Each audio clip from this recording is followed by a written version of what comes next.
السلام ومنت لمن اقتصر ان لا يفتقر. سب سے پہلے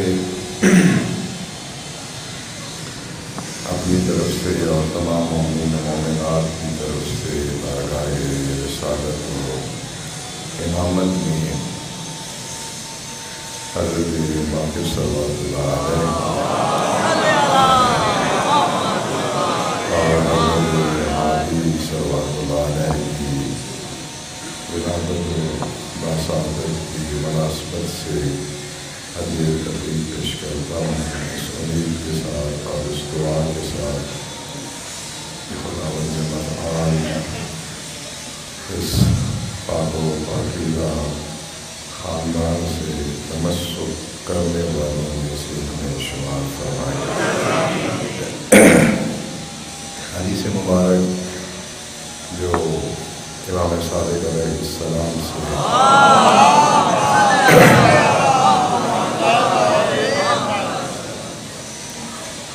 منقول ہے اور تلاوت کی ہے، اس میں حضرت نے ارشاد فرمایا ہے کہ میں اس شخص کے لیے ضامن ہوں جو میں غنی اختیار کرتا ہے کہ وہ کبھی فقیر نہیں ہوگا، نادار نہیں ہوگا. تو اس کا آسان سا مفہوم یہ بنتا ہے کہ اکثر فقر و ناداری کا باعث اور سبب فضول خرچی اور حد سے زیادہ دولت کو خرچ کرنا ہے. اگر کوئی شخص میانہ روی کے ساتھ خداوند متعال کا دیا ہوا رزق تقسیم کرے اور استعمال کرے تو اس کی زندگی میں ناداری اور تنگدستی کبھی وجود پیدا نہیں کرتی. ہاں البتہ کچھ گناہ ہیں جو تنگدستی کا باعث بنتے ہیں. کچھ انسان کی اپنی سوچیں اور کام ہے جو تنگدستی کا باعث بنتے ہیں. وہ اس کا نظام ہے. ہر عمل کا رد عمل کائنات کے نظام سے انسان کو ملتا ہے. جس طرح کے دریا کے کنارے پہ کھڑے ہو کر کوئی زور سے بولتا ہے اس کی آواز کی بارگشت آتی ہے. پہاڑ کے پاس کھڑے ہو کے بلند آواز سے بولتا ہے اس کی آواز کی بارگشت آتی ہے. کائنات پہ جو قوانین حکومت کرتے ہیں وہ عادل حکیم پہ مقرر کرتا ہے، اور ان قوانین میں جن چیزوں کی گنجائش نہیں ہے جب انسان وہ کام کرتا ہے تو ان کی طرف سے رد عمل آتا ہے، وہ انسان کو برداشت کرنا پڑتا ہے. لہٰذا زندگی میں جب بھی ہم کچھ خرچ کرنا چاہیں، مال کو خرچ کر رہے ہیں، زندگی کو خرچ کر رہے ہیں، اپنے کسی کمال کو خرچ کر رہے ہیں، اپنی کسی صلاحیت کو خرچ کر رہے ہیں، تو یہ مد نظر رکھنا چاہیے کہ ہم حد افراط و تفرید سے محفوظ رہ کر اس کمال کو خرچ کریں. ہم بہت سے مسائل میں جو ہماری ضرورت نہیں ہوتی ہم اپنی زندگی کو ضائع کر رہے ہوتے ہیں اور اس کو خرچ کر رہے ہوتے ہیں. حضرت صدیقہ طاہرہ صلوات اللہ علیہ کی دعاؤں میں ایک جملہ ہے بڑا قابل غور کہ خدایا مجھے اس کام کی فراغت عنایت فرما جس کے لیے تو نے مجھے خلق کیا ہے. یعنی جو کام میری زندگی کے لیے ضروری ہے، میرا مقصد حیات ہے، اس کے لیے مجھے فراغت عنایت فرما. اور جو دوسرا جملہ ہے وہ اس سے بھی عزیز تر ہے کہ فرمایا کہ وَلَا تَشْغَلْنِي لِمَا تَكَلَّفْتَ لِي بِهِ، اور مجھے ایسے کاموں میں مصروف نہ فرما جن کی کفالت تیرے ذمے ہے میرے لیے، یعنی جو کام تیرے ہیں تو نے میرے لیے کرنے ہیں، مجھے ان کاموں میں مصروف نہ فرما۔ یہی انسانی معاشرے اور انسانی زندگی کی سب سے بڑی غلطی ہے کہ جو اس کا اپنا کام ہے اس کے لیے فارغ نہیں ہوتا، اور جو بے نیاز خالق مالک کی ذمہ داری ہے اس پہ اپنا وقت خرچ کر رہا ہوتا ہے۔ لہذا اس کی توفیق سے اور اس کی ہدایت سے ہی انسان اس حد اعتدال کو اپنا سکتا ہے جو اس کی زندگی کے ہر شعبہ کی خرابیوں کو دور کر دے۔ بہت سی بیماریوں کا تعلق اسی افراط و تفریط سے ہے، بہت سے معاشرتی مسائل مشکلات وہ یہیں سے نکلتی ہیں۔ اور پھر یہ حدیث مبارک بھی بہت اہمیت والی ہے، اگرچہ ہر حدیث کو کہیں کہیں خطبات کے لیے موضوع قرار دیا جا سکتا ہے، لیکن بہرحال اس کے ترجمے پہ اکتفا کر رہا ہوں۔ یہ بھی حضرت صادق علیہ السلام کی حدیث مبارک ہے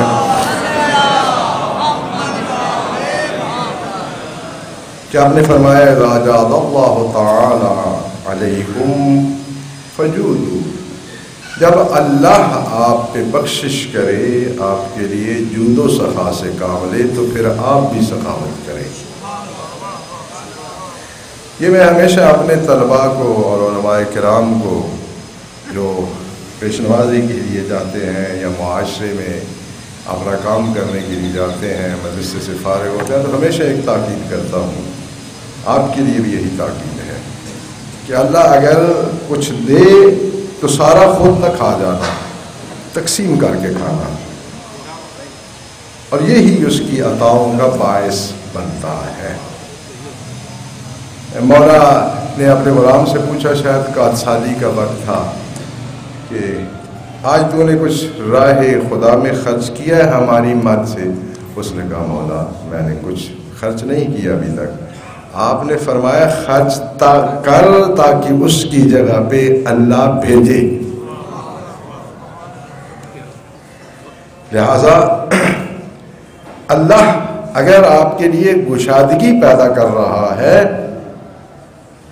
تو پھر کالا سانپ بن کے اس پہ نہ بیٹھ جائیں کہ یہ خزانہ بس میرا ہے، جب نزدیک آیا تو پھر اس کو ڈس دوں گا۔ تقسیم کرو گے، خود بھی اپنی ضرورت رکھو اور دوسروں کو بھی اس میں حصہ دار بنائیں۔ آپ نے شاید کوا دیکھا ہوگا، بہت سے لوگ جو ہیں وہ، اگرچہ کوا ایک ایسا جاندار اور جانور ہے کہ جس سے ائمہ اہل بیت علیہ السلام نے بھی ایک اہم زندگی کا مسئلہ سیکھنے کا ارشاد فرمایا کہ یہ کوے سے سیکھو۔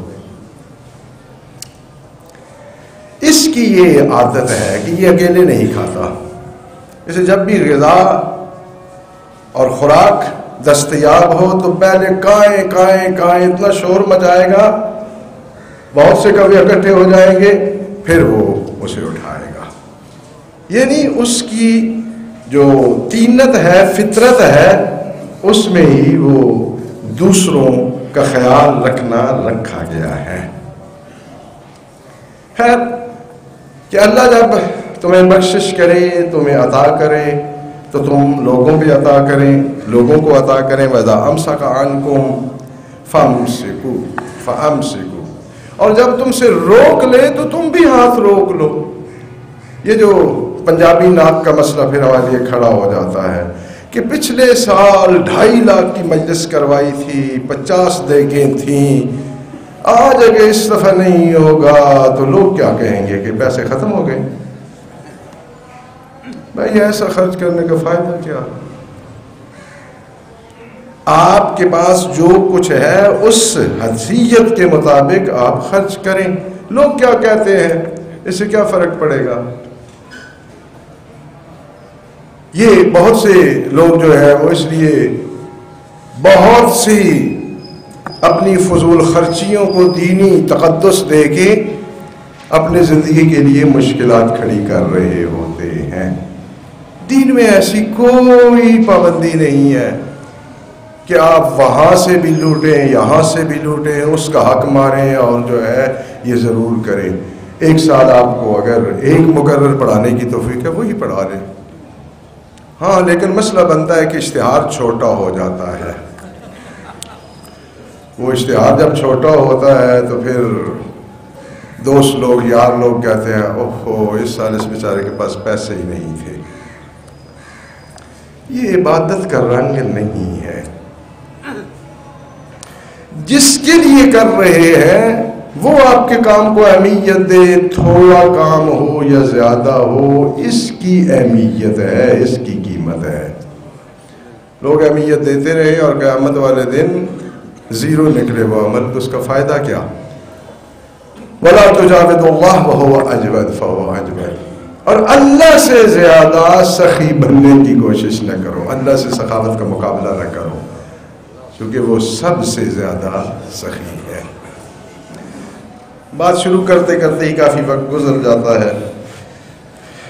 در حقیقت یہ چونکہ سیزن ہے شادیوں کا، تو ایک دو وضاحتیں شادیوں کے سلسلے میں کرنی تھی۔ اور یہ فنکشن ہی ایسا ہوتا ہے کہ ہر شخص کے پاس، خواتین کے پاس اپنا حسن و جمال اور تمام وہ اعضاء جو شاید وہ محارم کو بھی نہیں دکھاتی، آزادی سے یہ دکھانے کا موقع ہوتا ہے، جیسے پرمٹ ہے ان کے پاس کہ آج کے دن جو نمائش کرنا چاہیں کر سکتی ہیں۔ اور جو صاحب خاندان کے سردار ہوتے ہیں، لیڈر آف ہاؤس، ان کا مسئلہ یہ ہوتا ہے کہ پاکستان حکومت سے زیادہ بھی قرض اٹھانا پڑے تو اٹھائیں، دل کھول کے پیسے خرچ کریں، بلکہ ایسے کہیں کہ مقابلہ ہوتا ہے کہ شیطان کی خوشی کا کوئی کام نہ رہ جائے۔ دو ڈھائی مہینے ڈھولک، یہ مسجد کے میں بھی بسا اوقات شادیاں ہوں نا تو مسجد میں بھی آواز آ رہی ہوتی ہے، پتہ چلتا ہے جی سائڈ پہ کہیں شادی ہے۔ خیر جو لوگ دلیر ہیں انہیں یہ کرنا چاہیے، کیا مسئلہ ہے؟ لیکن کھانے اور جو اس کی دیگر لوازمات ہیں ان میں انتہائی فضول خرچی کا ارتکاب کیا جاتا ہے۔ اچھا، سب سے پہلے بات تو یہ ہے، یہ جو ہمارے ہاں لڑکی لینے جاتے ہیں اور دلہن کو لینے جاتے ہیں، دلہا صاحب 300-400 آدمیوں کی فوج ہوتی ہے، جیسے کشمیر فتح کرنے جا رہے ہیں، اور 15-20 باجے والے، یہ آپ جنگ لڑنے جا رہے ہیں، کچھ فتح کرنا ہے۔ سرکار دو عالم کی جتنی بھی شادیاں ہوئی ہیں وہاں تو اس قسم کا کوئی جلوس، کوئی 200-400 بندے کو حضرت کے سسرال کو کھانا نہیں کھلانا پڑا۔ حضرت خدیجہ سلام اللہ جیسی امیر ترین عرب معاشرے کی خاتون، تو اس کو بھی برات کو تو کچھ نہیں کھلانا پڑا۔ یہ کہاں سے آپ لے آئے اور کیسے شروع کر دی؟ ہاں ولیمہ ہے، ولیمہ لڑکے والوں نے کرنا ہوتا ہے، ایک دن ولیمہ کرے 2 دن کرے کر سکتا ہے، لیکن اس میں بھی کوئی حد اعتدال ہونی چاہیے۔ یہ ساری زندگی کا قرض اٹھا کے پھر شکوے اللہ نے اسے تو اتنا دیا میرے لیے تو آپ کو بھی دیا ہے، آپ نے عقل سے سوچ سے اسے خرچ ہی نہیں کیا۔ جہیز میری باتوں کو سننا، پھر اس کے بعد تردید کرنا، سب آپ اہل علم اور بہت محقق بیٹھے ہوئے ہیں، ان چیزوں کو بڑے غور سے سنتے ہیں، تو یہ بھی سنے سے حضرت صدیقہ طاہرہ صلوات اللہ علیہ، جن کے جہیز کی سادگی کی ہم مثالیں دیتے ہیں، لیکن الحمدللہ رب العالمین آج تک میں نے کسی کو نہیں سنا ہے کہ اس نے یہ دیکھا ہو کہ یہ جہیز ہے کیا۔ حضرت صدیقہ طاہرہ صلوات اللہ علیہ کو سرکار دو عالم نے اپنے گھر سے کوئی ایک چیز نہیں دی۔ یہ جو جہیز ہم کہتے ہیں نا، یہ وہی حقمار ہے جو امیر المومنین علیہ السلام نے ادا کیا تھا، اور صحابی نے سرکار نے اپنے ایک صحابی کو وہ پیسے دیے تھے کہ اس کے لیے ان دونوں کے لیے ضروریات زندگی خرید کے لاؤ۔ یہ جہیز نہیں ہے جو آج کل کی جہیز کی فٹیک ہے۔ حضرت سید الانبیاء صلوات اللہ علیہ، حضرت صدیقہ طاہرہ جیسی عظیم خاتون کو کچھ بھی نہیں دے رہے۔ یہ جو ہم گنتے ہیں نا چیزیں، مشکیزہ، وہ سراندہ، تکیہ، کیا کیا ہم کہتے ہیں، 5-10 چیزیں جو ہیں، یہ سب اس مہر سے خریدی گئی ہیں جو امیر المومنین علیہ السلام نے ادا کیا ہے۔ یہاں مقابلہ بازی ہے اس کی بھی۔ اچھا، بڑی بات یہ ہے کہ 10 20 40 50 لاکھ، بڑے لوگ تو خیر کروڑوں کا حق مہر دیتے ہیں، لیکن وہی بیٹی جب جائیداد اور دولت سے شرعی حق مانگتی ہے تو پھر سارے کا سارا معاشرہ اس کے خلاف ہو گیا، بھائیوں کے لوٹ کے کھانا چاہتی ہے۔ اچھا، اب لوٹنا ہو گیا۔ بھائی جس ماں باپ کی اولاد ہے، یہ بھی انہی کی اولاد ہے، یہ بھی انہی کا رشتہ ہے، یہ بھی انہی کی رشتہ دار ہے، اور وراثت رشتہ داری پہ ملتی ہے۔ وہ بیٹا ہے، یہ بیٹی ہے، اس کا بھی اتنا ہی حق ہے۔ وہاں سب کے جو ہے نا وہ سانپ سونگ جاتا ہے۔ بڑے بڑے دیندار 2 نمبریاں دین والی کر کر کر کر کر کر کے وہاں لے جاتے ہیں کہ بالآخر وہ اپنے حق سے دستبردار ہو جائے یا ان دوسرے وارثوں کو دے دے۔ بھائی یہ کوئی دینداری نہیں ہے، یہ دنیا طلبی ہے۔ مجھے ڈرا سکتے ہو، دھمکا سکتے ہو، داڑھی، نماز، یہ سب کچھ کیا دینداری ہے؟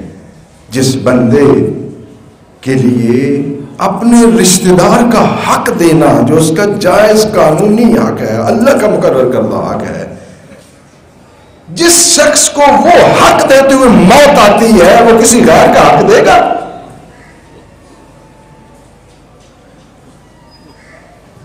کیا دینداری ہے؟ 2-4 کروڑ کے لیے اللہ یاد نہیں ہے، قیامت یاد نہیں ہے، رشتہ یاد نہیں ہے۔ تقدس، کتنے میرے پاس ایسے معاملات ہیں کہ بینک کو رشتہ نہیں دیا ہے، وہاں سے کوئی اچھی روڈ گزر گئی ہے، کروڑ روپے کی جائیداد ہے اور مقدس بنے ہوئے ہیں، 2 لاکھ 4 لاکھ پکڑا دیا، بڑی آپ سخاوت کر رہے ہیں۔ جو اللہ نے مقرر کیا ہے اس کا حق غصب کر کے آپ کون سے ایماندار بن گئے ہیں؟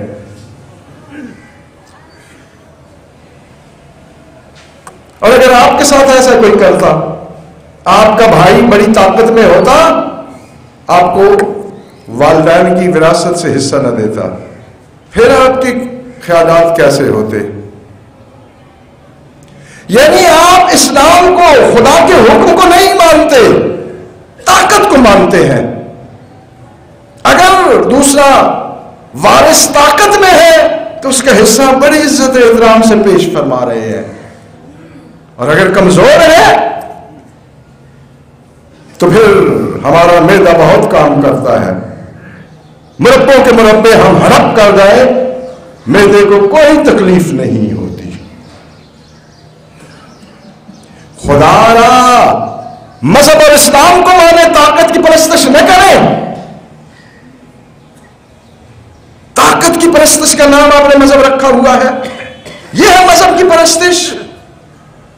مذہب کے ماننے کا مطلب یہ ہے کہ کسی کا ایک پیسہ بھی میرے ذمے ہو تو مجھے اسی طرح تکلیف ہو جس طرح کے کھربوں روپے میرے اگر کوئی اپنے قبضے میں لے لے، جس طرح وہ تکلیف ہوتی ہے نا، اسی طرح مجھے تکلیف ہو کہ میرے پاس فلاں شخص کا ایک پیسے کا حق پایا جاتا ہے۔ اور پھر اسی طرح ایک طبقہ ہے جو جب حکمار پہ پہنچتا ہے تو ان کی سانس ہی اٹک جاتی ہے۔ میں نے دیکھا وہاں جو دولہا صاحب کے لیے شہنائیاں پنائیاں پتہ نہیں کیا گیا، مجھے تو ان کے الفاظ بھی صحیح نہیں پتا ہے، وہ کان پھاڑ دیتے ہیں بندوں کے اسٹیج پہ جو بیٹھے ہوتے ہیں وہاں، جب تک وہ آدھا پونا گھنٹہ جو ہے وہ کانوں کے پردوں کو جو ہے نا وہ ڈسٹرب نہ کریں، ان کو 5,000 10,000 20,000 دے رہے ہوتے ہیں۔ یہ میں نے خود دیکھی ہوئی باتیں ہیں، سنی ہوئی نہیں ہے۔ اور جب حکمار کی باری آتی ہے، وہ جی ہمارے زمانے میں تو 120 روپے ہوا کرتا تھا، 500 روپیہ رکھ دیں۔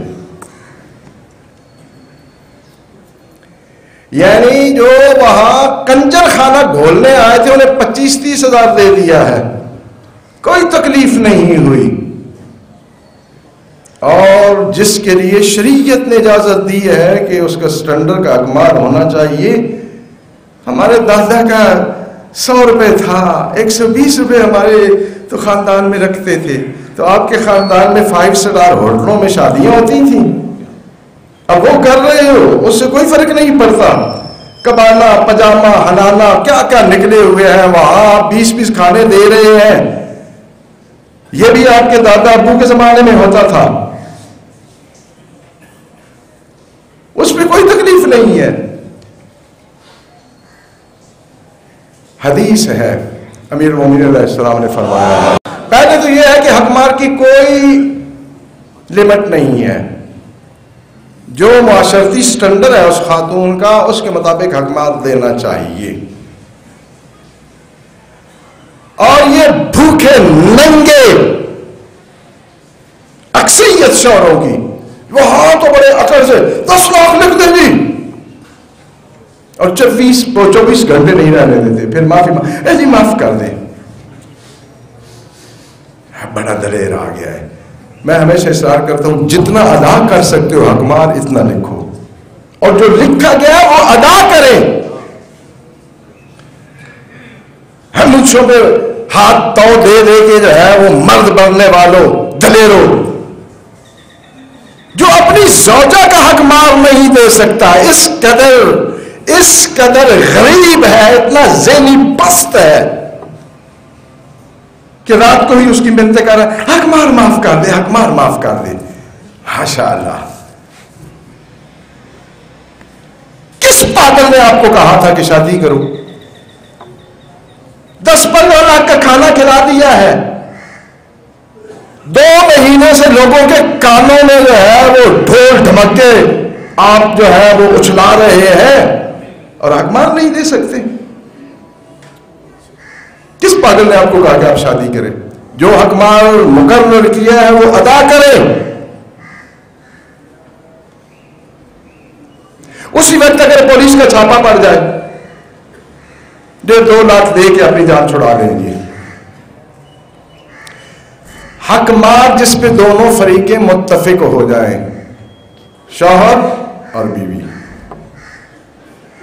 ایک حدیث ہے جس میں حضرت امیر المومنین علیہ السلام نے فرمایا ہے کہ انی لاکرہ، میں ناپسند کرتا ہوں کہ حکمار 10 درہم سے کم ہو، 10 درہم سے کم ہو، اسے میں ناپسند کرتا ہوں۔